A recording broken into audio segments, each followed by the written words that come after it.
Hey y'all, welcome and welcome back to my channel. It's me, Kia Simone, and we are here today to talk about Love and Marriage Huntsville. This episode had a whole lot going on, and I do have a rant or two, okay? I didn't want to. I didn't see it coming, but since people are coming out of their bag, I must come out of mine. Specifically, Mr. Martel and his mama. Miss Marlene, me and you, we need to talk. Before we do start, please make sure to like, share, comment, and subscribe. It is absolutely free. Well, let's get into it.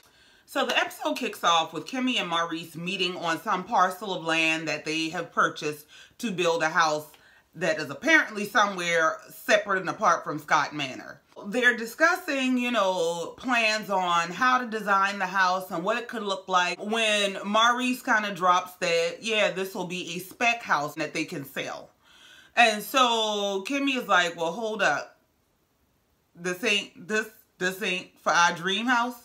Why are you just now finding out in the woods that this ain't where you gonna live?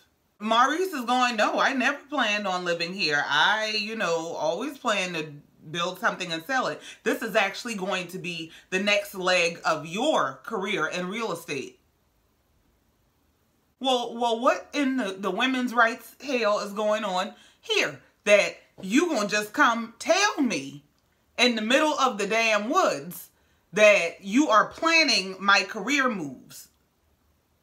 He starts telling her all the plans he's made, and Kimmi is just like, okay, so you just made all these plans and you haven't really said anything to me. She uses this opportunity to segue into, well, this is just another example of the monster thing. How you brought Monster in to live with us. You said you were going to be the active hands-on parent, and you leave a lot of things for me to do. I think Kimmi's expectation when she got married was that, yes, she was marrying a man with a child or children, but she didn't think she was marrying a full-time parent who expected her to be a fuller-time parent. I think she expected summers, weekends, and holidays. And Maurice literally changes the subject to, well, yeah, didn't Monster do a good job finishing junior high? Even with the whole vaping issue, I think we're really doing a good job. And so you just gonna skip straight past what the hell I'm saying to you. I don't know what kind of marriage they got, but these people do not make marriage look appealing. None of them. Kimmi and Maurice give me pleasantly dishonest. They are pleasantly dishonest with one another to avoid unpleasant honesty. Tell the truth. Shame the devil. And have a real marriage. Because who the hell wants to be married and anticipate spending the rest of their life walking on eggshells? What I really think done happened is Kimmi is trying to not be the nagging, uncooperative wife that Maurice done told her his ex-wife was. That's what I think is going on. And so now she is trapped in a corner of walking on eggshells in her own life about where she gonna live and what she gonna do with her career, because this man just does what he wants and treats her like the hired help. Ain't enough companionship in the world to make me sell my damn rights to myself. Moving on. So the next stop is Martel at his mom's house with his kids, and his mom is teaching him how to do his baby girl's hair. Those kids are so adorable. That is the happiest little baby in the world. That little baby is always just, ear to ear, smiling, happy as she could be. Oh, she's a sweet baby. But anyway, well, he's learning to do their hair, and he's in the confessional saying how, his mom has been a great help to him since becoming a single dad. She's teaching him how to do his daughter's hair, even though he doesn't really want to learn. He doesn't want to know much about doing a girl's hair because that's a woman's work. What? For a man raised by a single mother, it's just mind-blowing that you would be this much of a chauvinist. It's just like, reintroduce yourself as Martel M. Holt, and the M is for misogynist. That's what women are for? So then he sits down talking to his mom about depression, about the fact that the guys have been discussing depression and they've been talking about going to a therapist. And his mom told him he don't need to go to no therapist, he need to be his own therapist. Then she goes on to say she feels like he just does too much and that he needs to slow down. And he says, yeah, you've been telling me that for years. And she goes, you know, when those kids were small and, you know, she used to do everything. And I will watch you just run around and do everything and watch Mel just sit and lay around and Martel and call you for everything. And ooh, it used to make me, I used to be sitting there thinking, she gonna kill my boy. Let me tell you something. There is nothing worse than a sorry man with an enabling, disabling mama. Okay? If he's made the kind of household where he has told his wife he wants to be the man and the provider and wants to be called on for everything, that might be why he's being called on for everything. She goes on to say, this was the part that blew me. When she said, you did the damn thing, okay? She said, you went out there and you got a woman pregnant. So what? I ain't losing no sleep over it. I mean, no, I ain't happy about it, but I ain't losing no sleep over it. You just basically sat there and told your son the fact that you went out and made a baby with a woman other than your wife, the fact that you destroyed your family, the fact that you destroyed your reality, the fact that you have forever changed the reality of your children, the fact that your children are now in broken homes, the fact that there is pending trauma and pending doom for these children to find out there is a child outside of them because they don't even know yet. Ain't no big deal, and I don't lose no sleep over it. He's never going to get better because the standard that this man holds himself to is the standard that makes his mother proud. And if the standard that makes his mother proud is mediocre, that's where he's going. And so when he's a step above mediocre, in his mind, he's extraordinary. Because you've enabled him. You've enabled him. You've not only enabled him to be mediocre, you've disabled him to be extraordinary. You've disabled him to be the best version of himself. You've disabled him to walk in upright manhood and righteousness. You've disabled him. Because you told him it ain't no big deal. It ain't no big deal to ruin your family. That ain't no big deal. So what? I ain't losing no sleep over it. This man has never been introduced to accountability. When Ms. Marlene said, I used to be like, she gonna kill my boy. He just do so damn much.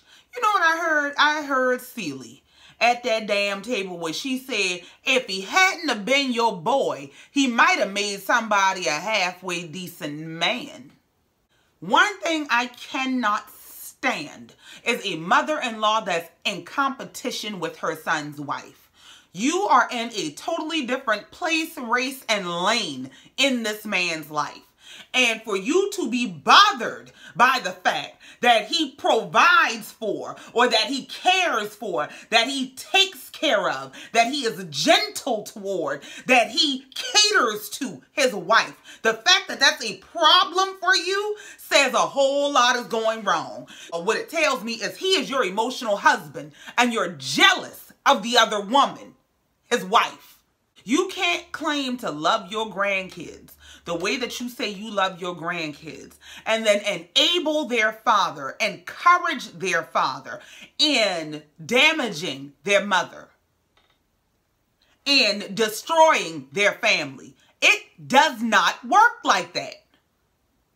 Now, to hell with Mel or Martel, I hope you are prepared to have the conversation with your grandchildren when they are of age as to why you would say something like, you know what, you went out and got a girl pregnant, so what? I ain't happy about it, but I ain't gonna lose no sleep over it either. You're going to have to explain that.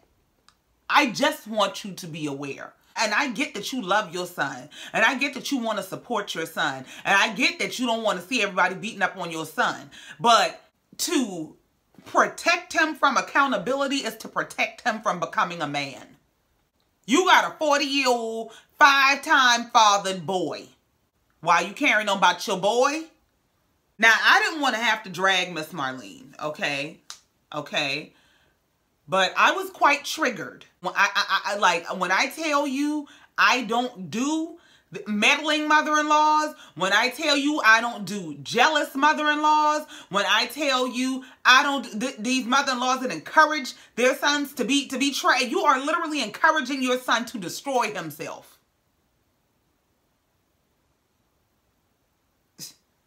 And you call that love. No wonder. No wonder the man moves like he does. So then they go on to talk about, you know, the fact that Mel and Martel had this big blow-up fight in Vegas. And he, you know, lets her know that he is upset that the kids know that her songs are about him. And so Miss Marlene goes on to say, well, yeah, you know, Tank was running, the son was running around here singing the song and saying something about his mama got a song. And I asked him what the song said. And, you know, he told me, and I said, oh, she just singing about your daddy, baby. And he was like, oh, no, she's not. And I said, yeah, she is. It's okay. It's okay. Don't worry about it. And Marcel's like, oh, my God, why would you tell them that? See? Yeah. It ain't cute when that meddling mama turn around on you. It ain't cute when that disregard don't work in your favor. When the disregard she has for what is right it don't work in your favor. Now you're upset. Now it's a problem because she's the one, after you done cursed your ex-wife out, she's the one who told your kids that very same mama. Maybe now you'll see she's enabling and disabling your ass. And she's completely unapologetic. She said, don't tell me what I can say. You need to take that up with your ex-wife. What kind of Lord?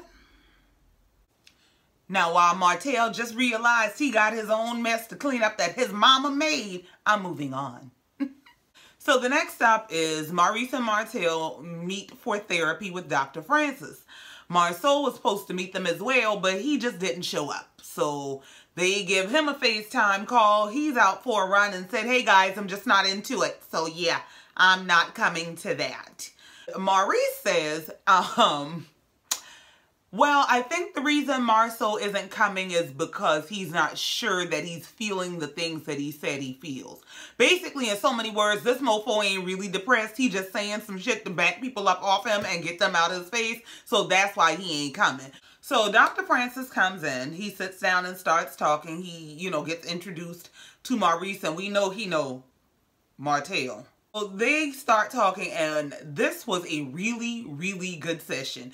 Like, Dr. Francis done started eating breakfast before he come to these meetings because he done realized he got some fools on his hands. So they get to talking to Dr. Francis, and Maurice, you know, kind of explains that based on what Marcel had been discussing about depression, he thought that might be something he's dealing with because he identifies with everything that Marcel said.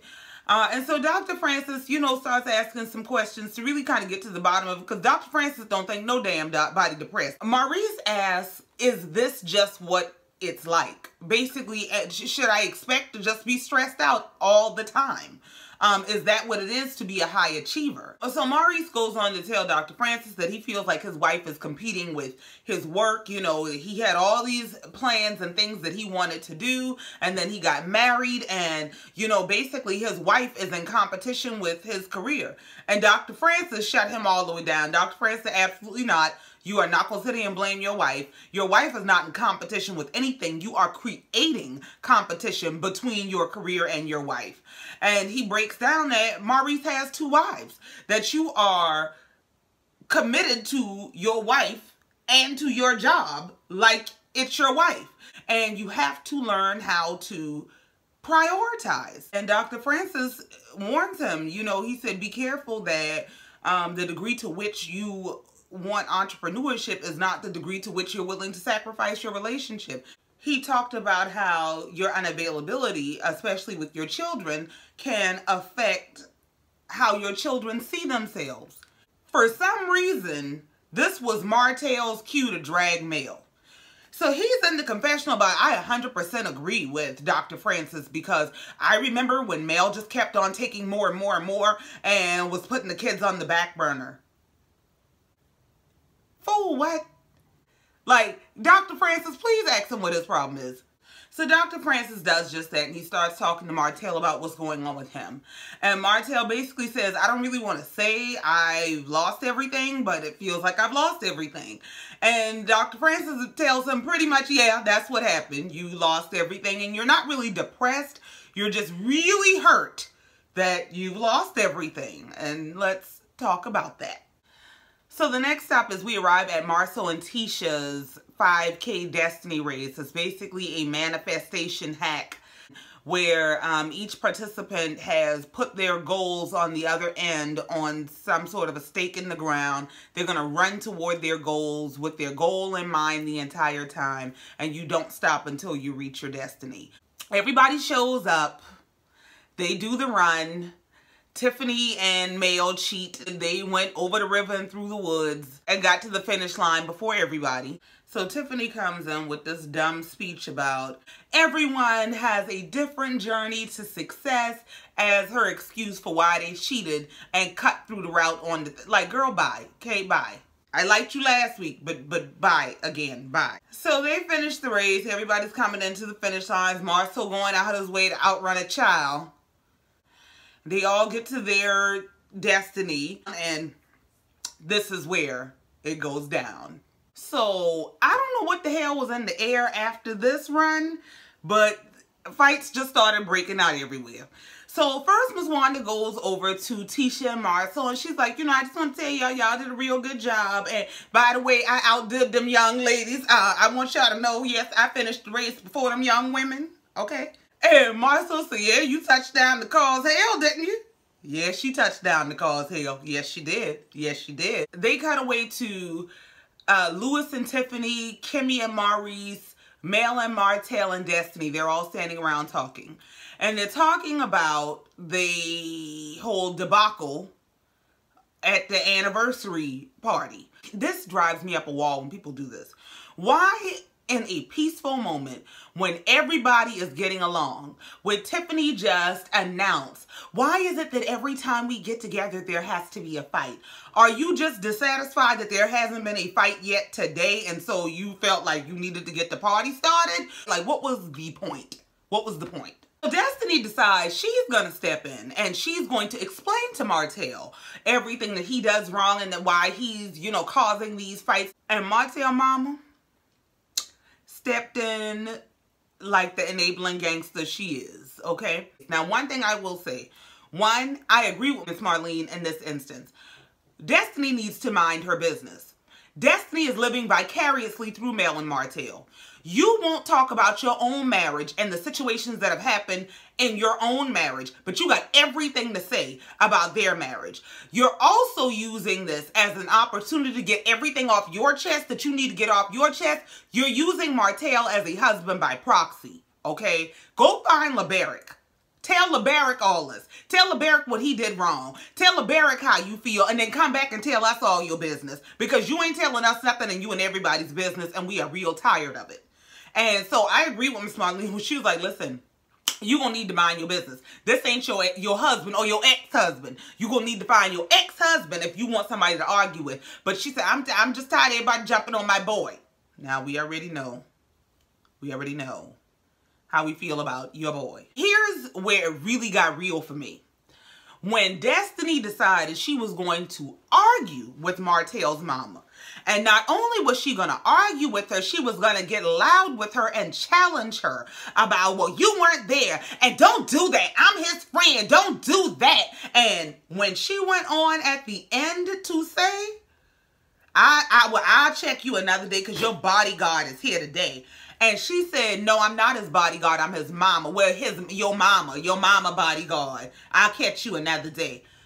You are outright disrespectful. I do not tolerate when people disrespect other people's mamas. Because let me tell you something. You mishandle, you can dislike somebody's mama. You can dislike their position. You can dislike how they feel. But you stay in your place. Because I'm going to tell you, you mishandle my mama, I'm going to smile in my mugshot. Okay? Let me lay my edges down real quick for y'all take this picture. I want it to be good. The way she talked to that man's mama is like she thought she could fight that lady in the street. I lost all respect for her. Let me tell you something. This whole, we all grown. I get that. I get that we are all grown people. But at some point, where is your respect? Where is the reverence for the elder? Where is that? Where is that you can, don't do that, Miss Marlene. Don't do that. Who you talking to? Whew. When Miss Marlene said in that confessional, they don't get beside yourself because you don't know me like that.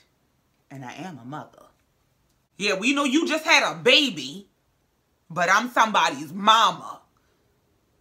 That's an elder. Have some respect. So then we got male mama, Ms Vanessa. We got Martel mama, Ms Marlene. And we got Tisha mama, the heavyweight champion of the world, Ms Wanda. Ms Marlene and Ms Vanessa, they over there talking amongst themselves, you know, because they have mutual grandchildren and things, and you know. So Ms Wanda goes over there, you know, just, hey girl, you know, she going to the grandmama's club. We all grandmamas. What's going on? She said, what y'all doing? We over here talking about our babies. Okay, well, yeah, let's talk about the babies, because, yeah, I told y'all babies, they need to get back together. They talking about these 40-year-old people, but we talking about our babies, but okay. I told them they need to get back together, and both of them were like, we don't want to hear it. We ain't got nothing to do with that. That's their business. Please leave us out of it. Miss Marlene said, you know what? Child, I got to go. Miss Marlene probably had a date waiting anyway. I ain't got time for this. I'm going to put on my other wig and my good shoes and get the hell on. I'll see y'all later. And this is why I didn't want to have to drag Miss Marlene, because she just seemed so unproblematic. So Miss Marlene leaves and we're left with our two main contenders, Ms Vanessa and Ms Wanda. So Ms Wanda, you know, finishes making her point. Yeah, I was telling them they should just go and work it out because, you know, I tell them people go through things. And so Ms Vanessa, Mel's mom, stops and says, well, hold on. The thing is, nobody's going to take advice from you when you try to give them advice, but you're also the same person that gets online and cuts them down. Miss Lady that got a husband and a boyfriend. And Ms Wanda said, well, I put that on social media myself and I ain't ashamed of what I do, so...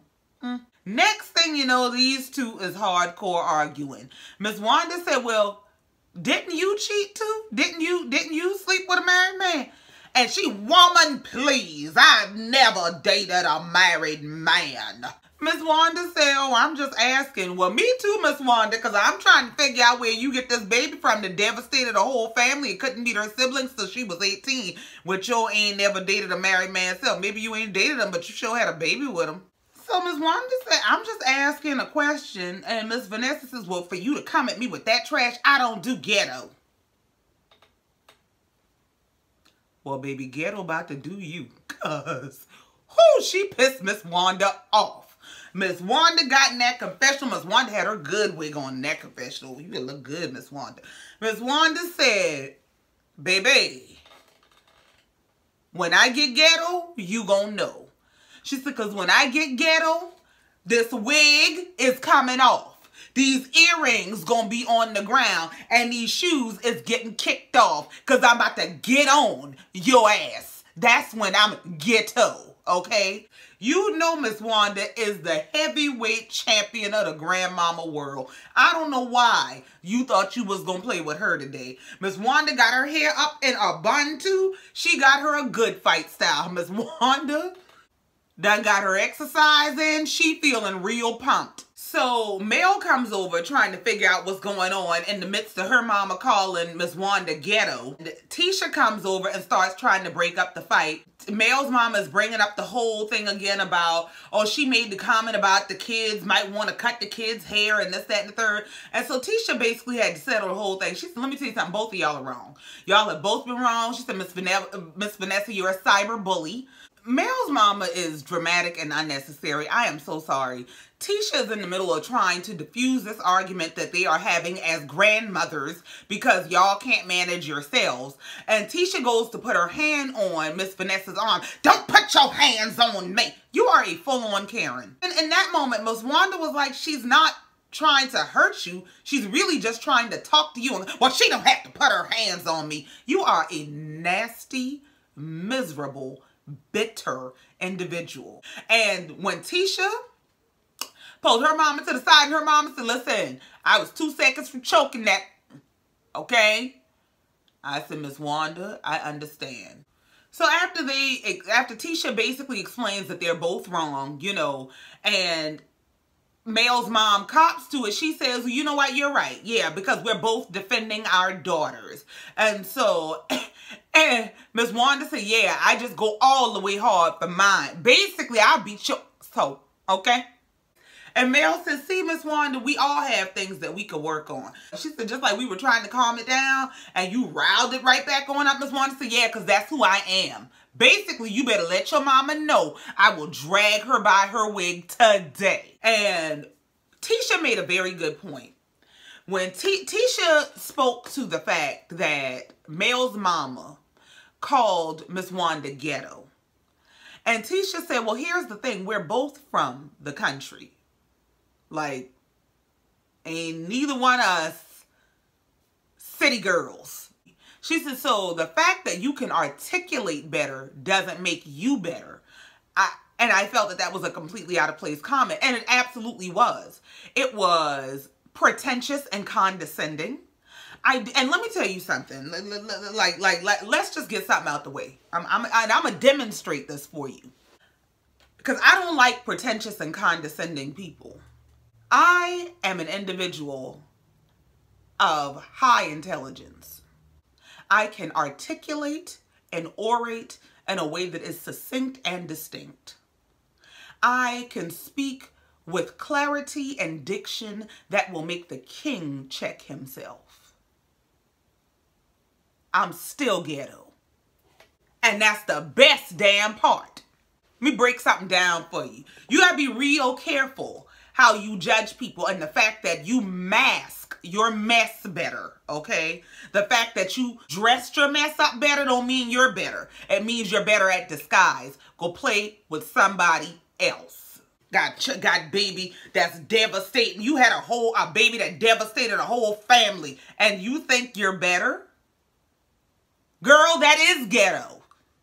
You have a whole child that don't get to meet her daddy's family until she's 18?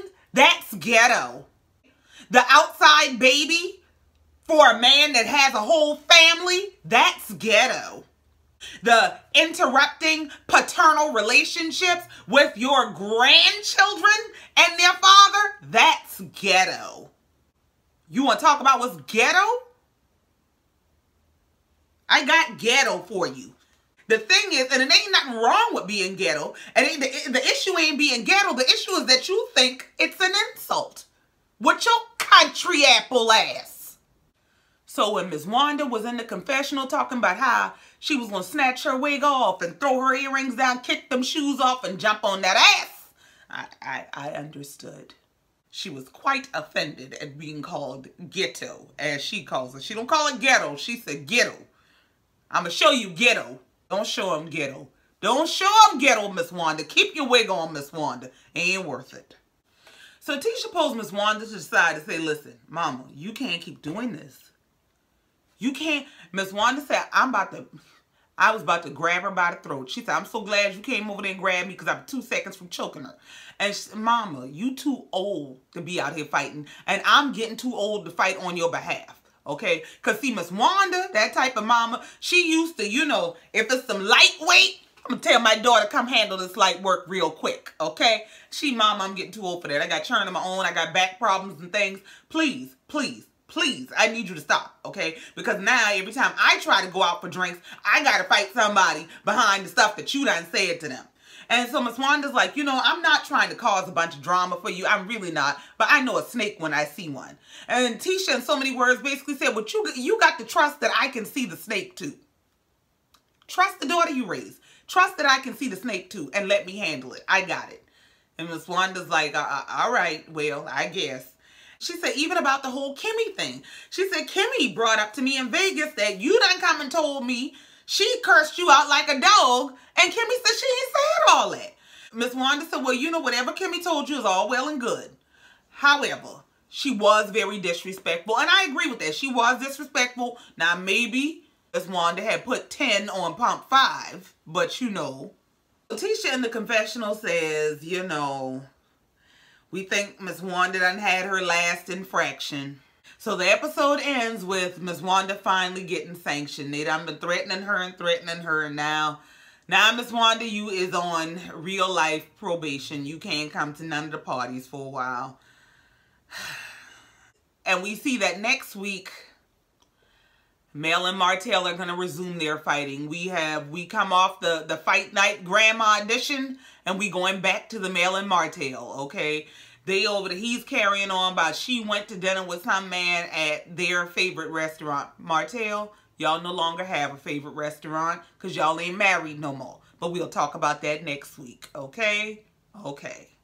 As usual, I thank you so much for coming down here, listening to me, letting me get it off my chest. I thank you for subscribing because I know you're going to go ahead and do that because it's free, you know. Thank you. Be sure to like, comment, subscribe, share the channel with somebody.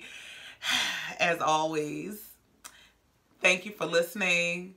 I will see you next time. Love you, mean it. Bye.